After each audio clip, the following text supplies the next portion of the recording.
pessoal do YouTube. Aqui quem vos fala é o pastor Ricardo Braga. Seja bem-vindo em mais uma live de terça-feira. Estou aqui com o meu amigo Sihanouk, pastor, professor, teólogo de Angola, da África. Vai ser o nosso entrevistado aqui hoje. Tem muita coisa para falar. E hoje, em especial, um dia difícil, porque está tendo uma crise na Ucrânia com a União Soviética. E agora, no dia de hoje, uma outra crise com a China e os Estados Unidos, né? Porque a chefe do Congresso americano está lá em Taiwan fazendo não sei o quê. Mas vamos falar um pouquinho aqui. E o Facebook aqui do Sihanouk, que tá passando lá já? Tá passando. Oi, povo do Sihanouk. Estamos aqui com o seu amigo, o pastor querido aqui no estúdio. Estamos muito felizes aí com a presença dele, viu? Quem está vendo aí é o africano? É. Meus amigos da África, nós amamos vocês. Gente, eu estou aqui com o pastor Sihanouk. Pastor Sihanouk é pastor africano da Angola, que eu conheci na cidade de Mogi Guaçu. E eu vou deixar que ele se apresente primeiro. Boa noite, pastor. Se apresente aí para o nosso povo. Boa noite a todos.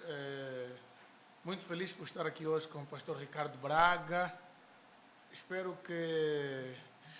Acredito que vamos ter uma live super abençoada, porque eu já tenho acompanhado outras lives do pastor. Um homem de Deus, um homem de muito conhecimento, e é uma bênção estar com o Senhor. Deus abençoe a todos os irmãos que nos acompanham a partir do Brasil e a partir de Angola. Nós também temos algumas pessoas a nos acompanharem a partir de Angola neste momento. Nós estamos agora sendo acompanhados por Angola. Tem africanos vendo a gente agora e aqui no Brasil. E vamos começar a entrevista e a live. Pastor, é uma honra ter você aqui. Verdadeiramente o Senhor é contigo. Amém. O Espírito Santo nos uniu. Ele testifica. Quando a gente encontra um filho dele, a gente sente no nosso espírito que há um Espírito Santo ali. E ter te encontrado, para mim, em especial, foi um presente, viu? O pastor eu encontrei na cidade de Mogi Guaçu. Não conhecia nem ele nem sua família, mas quando ele abriu a porta da casa dele, Deus falou comigo direto. Disse que eu tinha que ajudar o pastor a abrir um ministério dele aqui. E quando eu cheguei na casa dele, falei isso para ele e para a esposa, naquela mesma noite, a esposa tinha sonhado com um púlpito no meio da sala da casa deles lá. Então ele tem um ministério na África, ele vai falar sobre isso, ele tem lá uma situação muito estável na Angola, mas Deus falou, larga o berço da tua parentela e vai para a terra onde eu te enviar, e ele veio para o Brasil, vai abrir o ministério dele aqui com a nossa ajuda, em nome de Jesus, e vai ser a ponte entre Angola e Brasil, ponte de evangelismo, e principalmente de formação de novos líderes, porque ele é teólogo, escritor de vários livros, ele tem o dom do ensino, é mestre, então vai preparar muitos e muitos obreiros, porque a seara é grande e os obreiros são poucos. Então, pastor, fala um pouco aí da sua história e conta essa história toda aí para nós. Mais uma vez, graça e paz a todos os irmãos. Eu sou Sihanouk de Jesus de Castro Monteiro, sou angolano. Vou fazer 4 anos aqui no Brasil em janeiro. Dia 2 de janeiro a gente vai completar aqui 4 anos.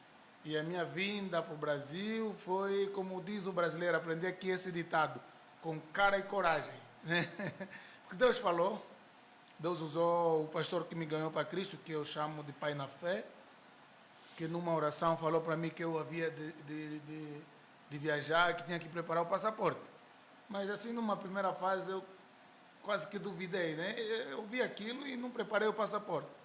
Passou um tempo, na outra oração, ele perguntou para mim, você tratou o passaporte? Eu disse que não.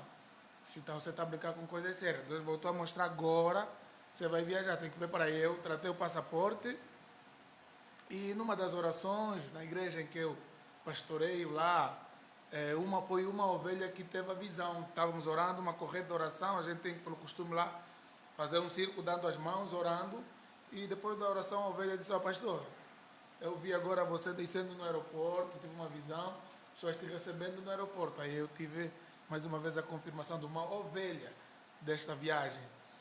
e preparei lá o passaporte, quase caducando. Não sei o que fala, caducar ou expirar? Vencido, caducado. Quase a vencer. Aí depois de eu lançar o livro, arrumei um bocadinho de recurso e falei, vamos para o Brasil.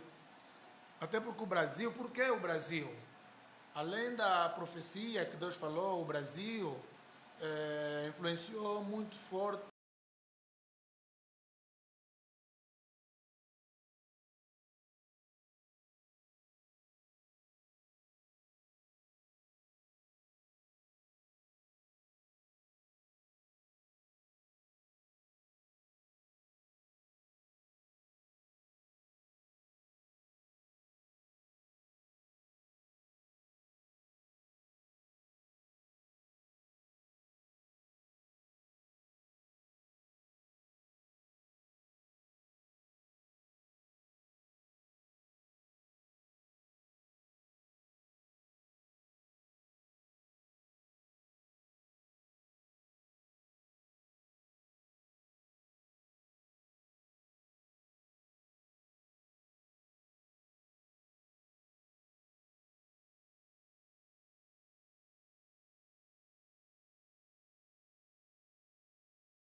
Em 68 a 1975 morreram 300 mil angolanos.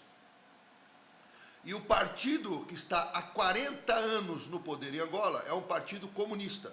É uma ditadura comunista. Há 40 anos em Angola. E o que a ditadura comunista fez?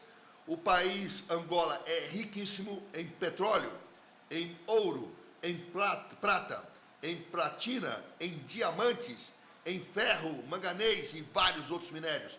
Mas só 30% da população é rica e 70% da população na miséria. Um país rico de povo pobre, que vive sob o jugo do comunismo. Porém, vai se libertar. E não vai ser pela custa da bala, porque o povo está desarmado. Mas é um povo que ora, um povo que tem fé, um povo que tem reverência à palavra do Senhor e que clama de dia e de noite pela libertação de Angola. Estou correto, pastor? Correto. Me explica como é que é essa fé no meio dessa confusão toda. O pastor Ricardo Braga é uma pessoa assim, com uma memória, estou vendo aqui a sua capacidade de memorizar as coisas, incrível, né? Ele já teve contato com as informações e gravou tudo. E é de facto isso que o pastor aqui acabou de falar. Há duas coisas que eu notei. Quem está em Angola tem uma imagem do Brasil, que o Brasil é um paraíso, é um mar de rosa, não tem... Quer dizer, o pessoal sente medo da violência, porque lá apresenta muito o Rio de Janeiro, então aquela imagem ficou na mente das pessoas. Mas a fruto das novelas que a gente foi assistindo, estando aqui eu vi que o Brasil não é aquilo que eu imaginava e encontrei que também Angola não é o que a maioria dos brasileiros imagina. Até falando de Angola, estamos a falar de países, mas a maioria do brasileiro fala da África como se fosse um único país. E não é. São mais de 50, cerca de 54 países com línguas oficiais diferentes, português, francês, inglês e além das línguas nativas. A igreja em Angola cresce, embora há mais de uma década que o governo não legaliza oficialmente, que chama-se CNPJ, não. Então, as igrejas trabalham à margem da lei, né? Sem legalização humana. E também usa-se um termo depreciativo contra a igreja que é seita. Então, uma vez já fiz um vídeo no meu canal do YouTube explicando isso. Quando a gente fala de seita, do ponto de vista sociológico ou legal, né? Jurídico, seita para o governo é aquela igreja que não está legalizada. Mas do ponto de vista teológico, sabemos que o governo pode não reconhecer, Se eu estou de acordo com a sã doutrina, eu não sou Você seita. não é seita. Então nós vivemos lá isso. E quando se fala na televisão, sociólogos e juristas usam esse termo seitas para denigrar igrejas. Mas o povo é um povo que crê, um povo que abraça também, principalmente os brasileiros são bem-vindos lá. Não sei se o pastor se apercebeu de um atrito que teve lá na Igreja Universal do Reino de Deus. Sim. Esse foi o primeiro atrito entre angolanos e brasileiros por causa de uma situação que houve lá. Mas, de resto, há muitos brasileiros que moram em Angola. Todos os dias há brasileiros viajando para lá. Como o pastor leu, investigou, Angola é um país com muita riqueza, mas com um povo vivendo na pobreza. Vamos ter eleições agora também, dia 24, e estamos na expectativa. O povo quer mudança, mas orando a Deus para que haja uma intervenção divina. Né? Porque no natural, a eleição é controlada, né? Pelo partido que está há 40 anos no poder. Agora me fala, isso aqui é importante, a intervenção divina. Eu vi, né, na palavra, o Império Romano ceder, cair diante da palavra de Deus. O Império Romano perseguiu cristãos. Nero foi o principal imperador perseguidor de cristãos.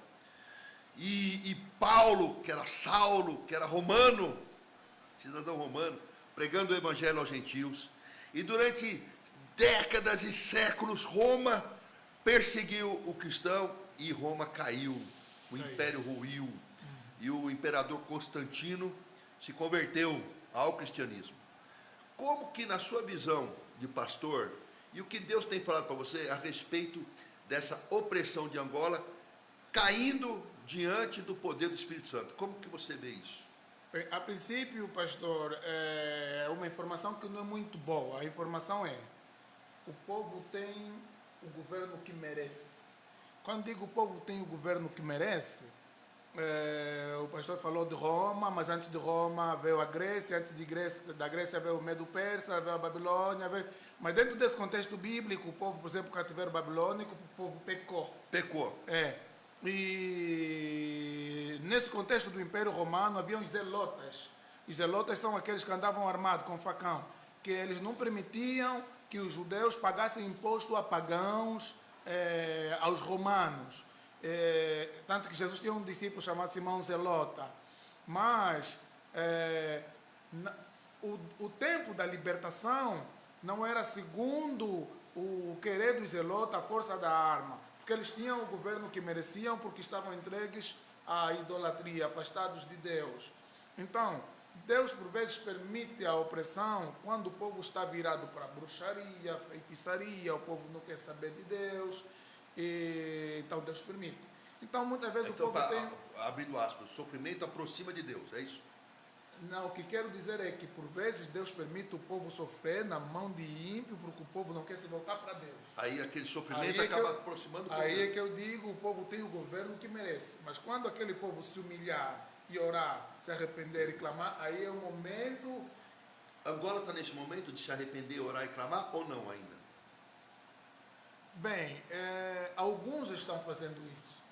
Em contrapartida, cresce um movimento profético que importa para Angola voodoo, adivinhação com nome de profecia, que não tem nada a ver com o poder do Espírito Santo. O que a gente chama aqui, gente, de profetada, espírito de adivinhação, é isso que ele está falando. Profetada. Então, o problema político da Angola, em parte, tem a culpa da igreja. Por exemplo, os pastores em Angola precisam se posicionar politicamente. E estamos aqui a falar, né? O pastor falou do regime e tal, mas em Angola você não encontra, ou encontra muito pouco, conta-se no dedo, o pastor que vai falar isso. Então é preciso, em Angola, os pastores se posicionarem primeiro, estudar um bocadinho da história da igreja. O pastor falou de Nero. Quantos são os pastores que nunca ouviram falar de Nero, não sabem nada de Nero? Quer dizer, se você não conhece a tua história, quando digo tua história, digo a nossa história, a história da igreja. Porque a história da igreja envolve a história dos brasileiros, angolanos, todos cristãos no mundo. Então, os pastores não conhecem, os pastores não sabem, por exemplo, diante do regime nazista, como a igreja se comportou, diante do comunismo, como a igreja... Quer dizer, estamos órfãos da história, então você não tem em quem se inspirar. como disse o autor aos Hebreus, é que estamos rodeados de tamanha nuvem de testemunhas. Então precisamos conhecer quem são os heróis que enfrentaram, como Martinho Lutero enfrentou o papado para hoje sermos protestantes. Então, quando os pastores saberem se posicionar politicamente, civicamente, Deus vai agir. Porque os pastores colaboram, falou aqui do regime, mas os pastores colaboram. As igrejas cedem púlpito para esses caras que zombam de Deus falar de política nos seus púlpitos. Então, olha que eu estou arrepiado aqui. O povo tem o governo que merece. Primeiro, pastores que não se posicionam politicamente colaboram para que o ímpio governe. Terceiro, pastores corruptos que cedem o púlpito para a gente que não tem nenhum relacionamento com Deus usar o púlpito para voto. Neles, ímpios. Ele está falando de Angola, mas tem semelhança com o Brasil? Quantos são os crentes que querem votar no Lula? E governo comunista é anticristão. É anticristão. Comunismo é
Eu quero deixar aqui um abraço aqui para o povo angolano que está me vendo aí. Obrigado por vocês estarem assistindo a live. E é uma honra muito grande, eu estou com o teu irmão aqui do meu lado. Nós vamos ajudar o ministério dele a se instalar no país. Deus falou comigo, esteja orando, porque ano que vem é um ano de muita mudança na família do pastor. Então esteja em oração. E obrigado, queridos angolanos, irmãos da fé.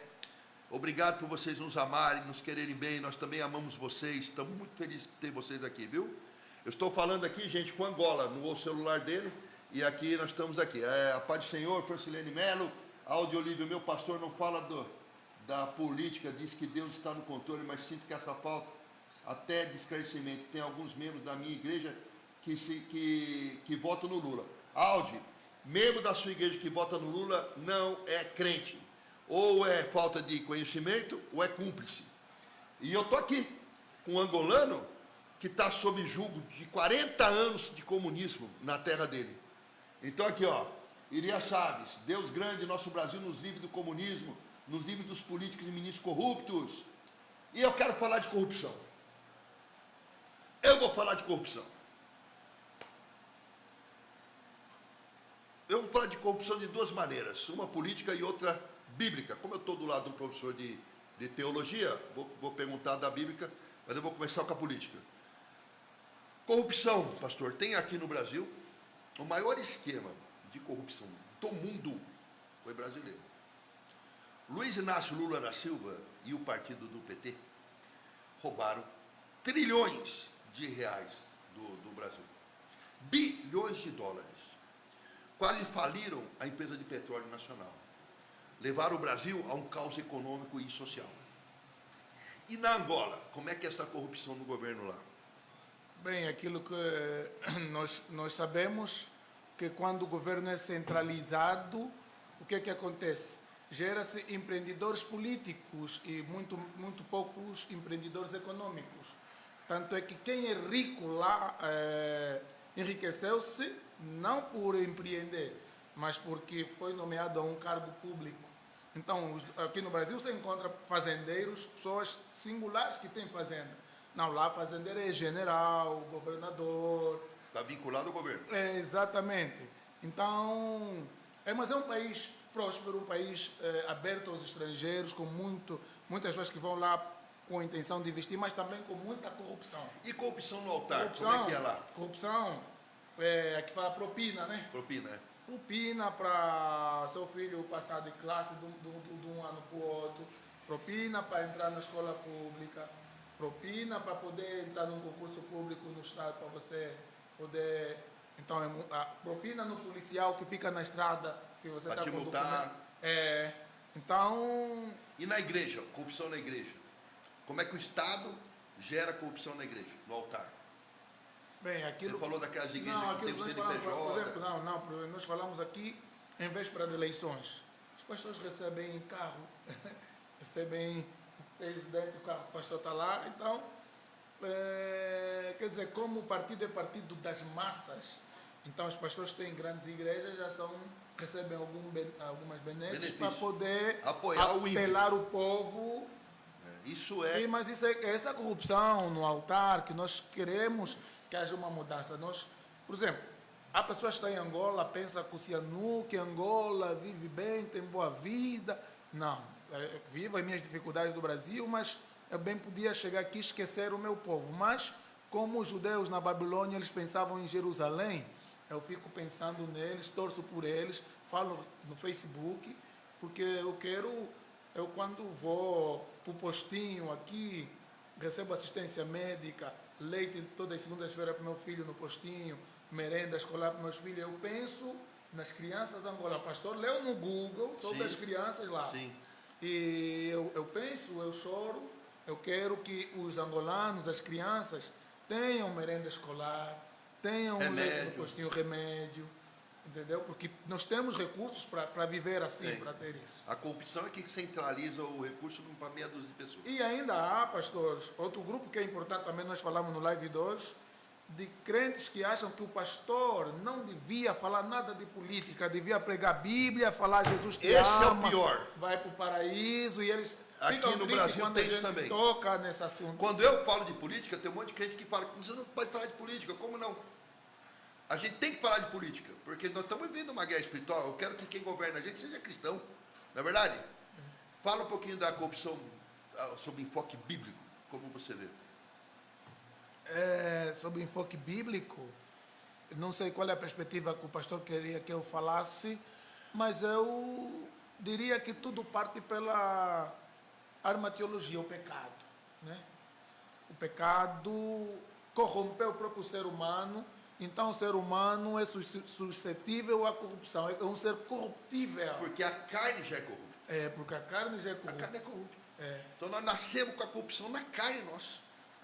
Né? Mas além daqueles que são moralistas e não são cristãos, mas aqueles que são cristãos, receberam o Espírito Santo, não devem comungar com isso, como muitos comungam com a corrupção. E nós devemos velar pela lei da nossa consciência, que o que é mau. Então, muitas vezes nós criticamos os políticos, mas nós na nossa vida diária somos corruptos. Então, é preciso primeiro que haja mudança em nós, por isso é que eu disse, muitas das vezes as pessoas pensam, estamos a falar mal do povo, mas nós vivemos consequência daquilo que nós plantamos, porque em véspera de eleições, se um governo não te garantiu escola, não te garantiu hospital, e na véspera de eleições ele vem te fazer oferta, está a te corromper. E se você aceita, você está a ser conivente com a corrupção. Sobre a enfoque bíblico, eu queria falar por que aceita a corrupção. Nós fomos gerados da seguinte forma. Deus pegou barro, moldou o homem, lhe soprou nas narinas o fôlego de vida, e o homem se fez alma vivente. A alma foi criada entre o espírito e a carne. A alma está no meio do espírito e da carne. Se eu estiver muito espiritual, a minha alma tende às coisas espirituais. Se eu estiver muito carnal, a minha alma tende às coisas carnais. Quando o homem vivia sem pecado, sem o pecado da desobediência, face a face com Deus, ele não era corrupto. Mas quando ele desobedeceu, ele pecou e o salário do pecado é a morte. E aí a carne que é corrupta gritou. A nossa natureza é corrupta, a carne é corrupta. Paulo falava assim, maldito o homem que eu sou, porque aquilo que eu não quero fazer eu faço, aquilo que eu quero fazer eu não faço. E essa guerra civil da alma corrupta, da alma que fica entre a carne e o espírito, está em Gálatas 5, os frutos da carne, o fruto do espírito, e essa nossa natureza corrupta é que dá vazão para que a corrupção se estabeleça e permaneça. Portanto, vigiai e orai sem cessar. Aquele que está de pé, tome cuidado para que não caia. Nós não temos como relaxar. A nossa carne não pode ser domada, a nossa carne não pode ser controlada, a nossa carne só pode ser morta. E quem mata a nossa carne é o Espírito Santo. Sem azeite na lâmpada, sem intimidade com o Espírito Santo, a carne vai errar, vai se corromper. Estou errado ou estou certo? Está certo, pastor, está certo, bem certo. E o que o povo está falando aí? Aqui temos o que falou. Em Angola, os pastores estão mais interessados por dinheiro. Esse é o Pedro Dambi. Disse: em Angola, os pastores estão mais interessados por dinheiro e não olham para o povo. Neste momento, estou em Luanda. Não estamos a gostar do posicionamento dos pastores. O Denilson Imperial diz: o MPLA não é um partido comunista, até porque somos um Estado laico, nem é totalitário. Bem, para explicar primeiramente o Denilson, é preciso você conhecer a sua própria história e a influência que sofreram os movimentos de libertação de Angola. Antes de ser partido político, porque nós éramos chamados de províncias ultramarinas de Portugal,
a UNITA, que tinha o líder chamado Jonas Savimbi, ele também era de cunho socialista, mas maoísta, mas da China, de Mao Tse-tung. Mas como a luta era polarizada entre Estados Unidos e União Soviética, ele recebe o apoio da África do Sul, do governo do regime apartheid, e essa é a história que os jovens angolanos precisam saber. Eles não conhecem. Eles não conhecem a história, eles querem dizer que não Eu, que sou brasileiro, aprendi essa história hoje. Eles não conhecem, a maioria não conhece. Mas é claro que depois do fim da Guerra Fria, houve um período de democratização. Já não é um período, também temos que reconhecer aqui, que já não é um período de partido único. Por exemplo, era o partido único. Hoje nós temos multipartidarismo. É. Os três com mais relevância, o resto são partideiros. Partideiros. criados para apoiar o que está O principal. Entendeu? É o que está acontecendo nas eleições lá agora. Há outros partidos criados que estão lutando contra o maior na oposição, na verdade, fazendo um trabalho para este estar no poder. Então, hoje nós temos um bocadinho de mais liberdade de expressão, mas quem cresceu no ambiente que eu cresci, sabe bem Você nasceu na guerra. A guerra assolou mais a parte sul da Angola. Eu nasci na capital. Nasci no período da guerra, embora No período da guerra. No período da guerra. Então, é praticamente isso daí. Mas, falando se é comunista ou não, aí nós vamos ver, por exemplo, a centralização de poder. Aqui no Brasil, você que está aí a acompanhar o Denilson Imperial, aqui no Brasil, o presidente do Brasil não tem os poderes que tem o presidente da Angola. O presidente do Brasil ainda vai encontrar o Supremo Tribunal Federal. Senado, Congresso. Em Angola, o presidente do Brasil não é que coloca os governadores dos estados. Não. Em Angola, tem 18 províncias, é o presidente quem nomeia quem vai ser governador. 18 províncias, 18 governadores, 18 nomeados por ele. O governador é, ao mesmo tempo, o secretário do partido lá. Isso é ditadura. Eles não sabem disso, a maioria dos Então, jovens. os jovens acham que estão vendo a democracia. E esse governador vai também nomear os administradores do município. Aqui nós chamamos, temos o prefeito, os prefeitos. E esse administrador do município também é administrador do município e primeiro secretário do município. Agora o que ele está falando aqui, brasileiros, que eu estou aqui falando com ele e estou lendo lá o que os jovens de Angola estão escrevendo. Sabe por que o jovem de Angola não tem esse conhecimento? Porque toda a mídia é controlada pelo ditador. Então a mídia, ela demoniza quem pensa o contrário, ela ataca quem pensa o contrário, ela tenta desconfigurar quem pensa o contrário. E o jovem que não lê e só obtém informação pela televisão, consumindo aquela mídia, ele se convence dessas bobagens. Agora, parece com o Brasil ou não? Gente, é um alerta importantíssimo. Este homem usado por Deus está aqui nessa live nos alertando. Não façamos como Angola. Não vamos, pelo voto, permitir que o comunismo instale na nação. Porque depois que o comunismo se instala, meu amado, em Angola são 40 anos de ditadura, 40 anos. Se a gente permitir o comunismo se instalar aqui, nós vamos cair no jugo do inimigo. Falando 40 anos de ditadura, pastor, sabe o que eu quero dizer aqui, pastor? Oi. Bem, muitos jovens vão sentir ofendidos falar esses 40 anos de ditadura, porque quando você não conhece a liberdade, Você está vivendo liberdade. exatamente.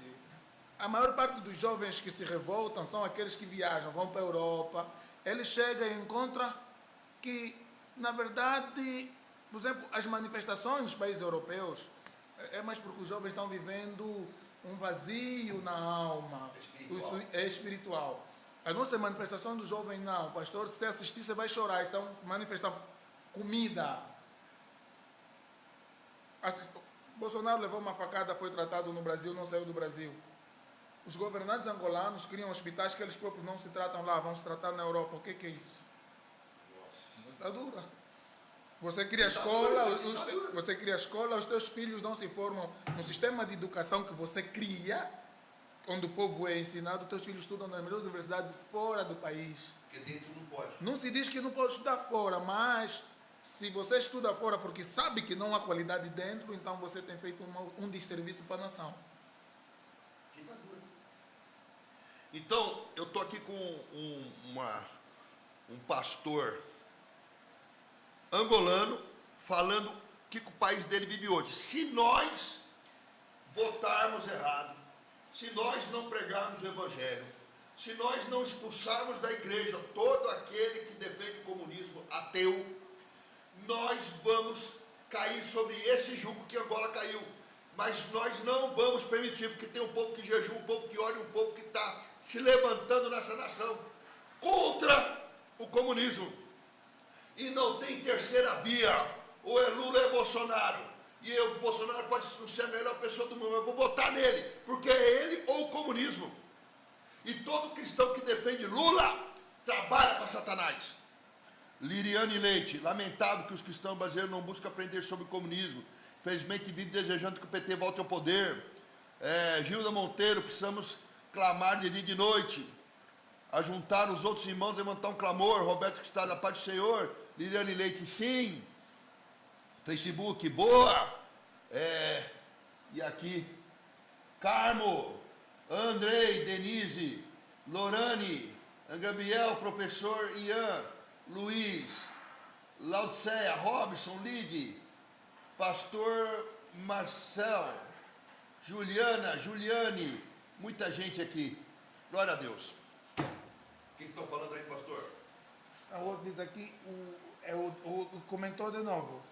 O MPLA é comunista e é um partido tem sistema, é um partido que tem sistema ou regime oligárquico, militarizado, desde 1975 até nos dias de hoje. Nós em Angola vivemos numa ditadura. O presidente da UNITA, o candidato, está a ser perseguido diariamente. Está a falar da perseguição, diga, acerca da mídia, né, que surge a imagem do outro candidato que não tem acesso à televisão estatal. Não tem acesso. A oposição não tem acesso. Não. Podem convidar um deputado, mas o cara principal que vai concorrer não tem acesso. Aí você deve estar perguntando assim. Eu uso as redes sociais só. Aí você deve estar se perguntando assim. Mas e as redes sociais são livres? Não são, porque lá em Angola custa muito caro você usar o YouTube e tal. Então, as redes sociais, o angolano tem acesso, mas é limitado. Explica isso aí, pastor. Bem, a princípio vocês aqui têm várias companhias, né? Vivo, Claro, Oi e por aí fora. Nós agora houve uma nova companhia, a Afrocel, que está lá, mas crescemos com duas, uma estatal, depois duas, e uma delas era da filha do ex-presidente. Então, o que acontece? Que eu disse aqui, né? Monopólio. Empresas que querem entrar eram barradas porque a filha do ex-presidente quer aquele serviço sozinha. E a internet, houve o lançamento de um satélite que disseram que o satélite se perdeu no espaço, em órbita. Então, até quando a gente faz um vídeo longo, o angolano assiste o vídeo, mas já assim preocupado com a internet. Até para falar no WhatsApp, mandar mensagem no WhatsApp. É coisa incrível que o brasileiro assusta quando eu conto. Mandar áudio no WhatsApp, gasta o crédito. Um áudio, gasta o crédito. Então, esses que estão aqui acompanhando, são corajosos, né? Põe crédito, ele quer aprender, ele tem sede, então ele fica aí acompanhando. Porque gasta dinheiro. Porque gasta. Aqui no Brasil, o brasileiro tem Wi-Fi normal. Até gratuito. Em Angola tem Wi-Fi quem já é da classe média alta. O resto, muitos nem sabem o que é Wi-Fi. Então é importante a gente falar isso. Eu estou falando de um país riquíssimo, financeiramente, culturalmente falando, e que 70% da população é pobre. Então você não acha que é fácil o sujeito que faz parte dos 70% gastar dinheiro que ele teria para comprar com comida na internet para se informar. Então nós que temos acesso ao evangelho, temos acesso à internet, que temos liberdade, a gente está correndo o risco de perder essa liberdade, se transformar como Angola, e está nem aí para isso. Nós temos que esclarecer o povo. Falta 2 meses para a gente escolher se nós vamos ficar no cativeiro ou se nós vamos para Canaã. Live edificante, esse intercâmbio é enriquecedor. Parabéns, pastores. Aqui é o professor Alex de História, de Timbaúba, Pernambuco. Ô, professor Alex, o nosso convidado também está fazendo história, também vai ser professor de história.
missionários, né? Já há muito tempo. E a liderança está toda a cargo já de angolanos. O que eu estava dizendo é novos missionários brasileiros indo lá, investindo também em campo teológico. Isso Angola precisa. Por isso que você veio para cá. Isso Angola precisa. Você veio para cá. Por isso. Para fazer missionário aqui, para mandar para lá. Exatamente. Para pegar gente de lá e trazer para cá. E outra coisa também, quando os irmãos estão nos acompanhando a partir do Brasil, algo que eu refleti, quando um brasileiro investe em África, só o facto de você mandar a tua oferta, você está travando uma guerra. Uma guerra, eu já te explico como. Dentro da história, e tem aí um professor de história, sabe que a África eram reinos, não estava dividido geograficamente em países. Isso aconteceu na Conferência de Berlim, quando os países, as grandes potências, dividiram a África entre si para colonizar. E até hoje muitos países africanos vivem pagando imposto ao colono. Foi fisicamente, mas o neocolonialismo continua. E além de muitos presidentes trabalharem para as grandes potências e a África ser fazenda das grandes potências, o povo ainda enfrenta os governos corruptos e ditadores. Quando você, brasileiro, aposta para crianças em país africano, para a igreja, você está fazendo essa luta contra aqueles que estão saqueando, você está investindo. Por exemplo, há uma missionária brasileira que está lá, uma mulher, está fazendo um excelente trabalho lá, com escola. Eu depois vou mostrar no pastor. Escola, criança, ensina música. E foi essa mulher que me ajudou a ter o visto para vir para cá. E eu fiquei hospedado em Santander, na casa da filha dela. Qual é o nome dela? Glorete dos Santos. Glorete dos Santos. Estava em Luanda, a capital agora está Qual em a igreja Malanja, dela? presbiteriana renovada. Glória a Deus pela Mas sua ela vida. foi lá por iniciativa própria, por sentir de Deus. E ela falou para mim, quando eu lamentei do Brasil, ela disse, você não tem que lamentar, porque quando eu vim no teu país eu também não tinha onde ficar e ninguém me ofereceu comida. Mas Deus estava comigo. Então ela me deu essa força para, em vez de lamentar, ir para cima. Mas eu vou apresentar para o pastor o trabalho que ela faz. É claro, tem mantenedores, mas ergueu escola, ergueu igreja. Aí o Jango, chama Jango, aquele que faz para reunir lá? Não se chama Jango. Jango é uma casinha que se faz para as pessoas sentarem lá, é algo típico africano. Tipo um salão, tá? Isso. Então, quando você faz isso, é como... Perdão, pastor, é como quando você ajuda um traficante, uma pessoa viciada em droga. Você ajudando essa pessoa, você está lutando contra um sistema do narcotráfico, de pessoas poderosas que investem na droga. Mas aquele infeliz que está aí, você tira ele desse sistema. Então, é como aqueles que são oprimidos, quando você ensina, por exemplo, essa missionária, que ensina não só a escola bíblica, a Bíblia, mas a nível secular, ela está investindo não só espiritualmente, mas socialmente para essas crianças. O pastor tem um papel fundamental, Cianuc, que o Espírito Santo falou comigo e depois ele também. Ele foi mandado para cá para ser uma ponte entre Brasil e Angola, Brasil. Como a formação teológica dele é muito sólida, embora seja pastor, ele também é mestre, evangelista. Aqui nós vamos abrir a igreja dele e esse ministério que já existe na África, aqui no Brasil, vai treinar, educar missionários, presbíteros, diáconos, evangelistas, pastores, para que sejam enviados para lá esse tipo de gente, como a irmã, e que venham de lá para cá também missionários e obreiros, porque a seara é grande, mas os obreiros são poucos. Eu falo para você que investir na vida dele é investir nesta obra que o Espírito Santo colocou no coração dele e direcionou ele para fazer. Então eu queria que você que está vendo essa live possa ajudar o pastor enviando um Pix de qualquer quantia. Fala o nome do Pix seu, pastor. 242-278-91884. Está passando aí na vossa telinha aí do YouTube, né? Do YouTube? Tá travando, viu? Tá todo mundo reclamando aqui. É o meu CPF, o Pix é o meu CPF, 242-278-91884.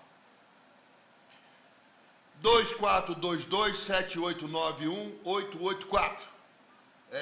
Pastor, tá travando o YouTube aí por causa do quê? Já arrumou, pastor? Não arrumou nada, tá travando ainda. Tá travando aqui, ó. Ah, o Diogo Roberto Duque, infelizmente tá travando. Tá travando ainda, pastor. E agora, gente, tá travando ainda, pastor.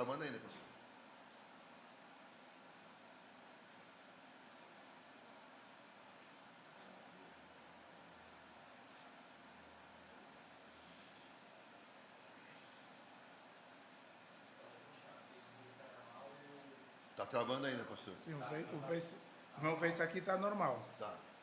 E aqui no Insta, nós também estamos. Agora a live está acabando, porque falta 4 minutos. Eu vou aproveitar esses 4 minutos para... Os irmãos conseguiram apontar aí o Pix? Sim. Conseguiu. E o Pix ficou para ficar na tela também. Está bem ruim, está travando ainda.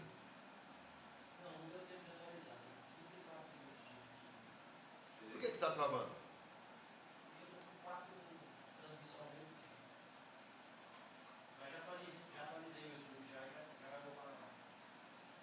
Bom, então nós vamos encerrar essa live falando de uma coisa que me chocou um pouco, né? Eu fiquei meio surpreso com isso aí. O pastor falou para mim que lá em Angola tem racismo. Como é racismo? Todo mundo é preto? Como é que vai ter racismo? Todo mundo é preto, né? Ele falou, não, porque lá tem racismo, porque o cara que é mais branco, tipo o mulato, o pardo, ele tem um status melhor do que aquele que tem a pele mais negra. Eu achei isso um absurdo, né? Porque eu não entendi isso, né? Mas você vê, quando tem uma colonização, né?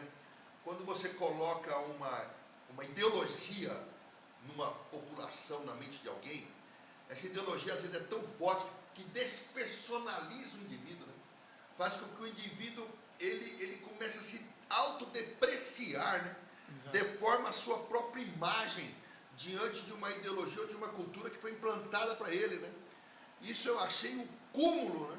O cúmulo. Até ele brincou comigo, se eu for para a África com ele, eu vou, no ano que vem eu não vou para a África. Se eu for para a África com ele, só porque eu sou branco lá você tratar de forma diferente.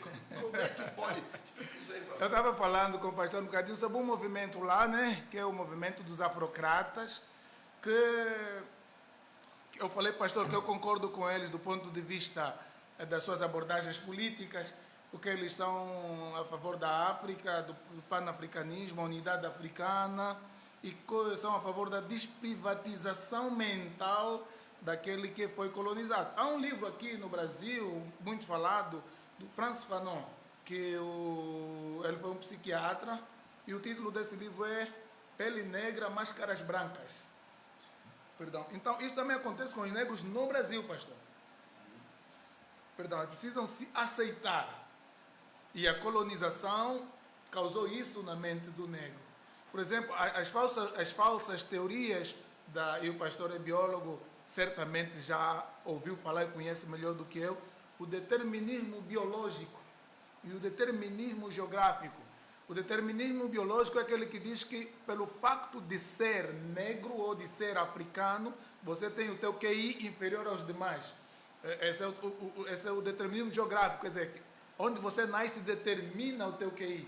Então, a própria limitação mental, e eu partilhei com o pastor que é um país no norte de Angola chamado Congo, a maioria chamam lá Sipaculá. Ele põe produto na pele para parecer mais claro e ter essa aceitação.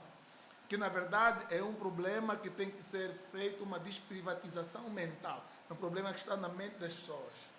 É bom o pessoal entender que Jesus tem pele escura, porque nasceu numa região de gente de pele escura.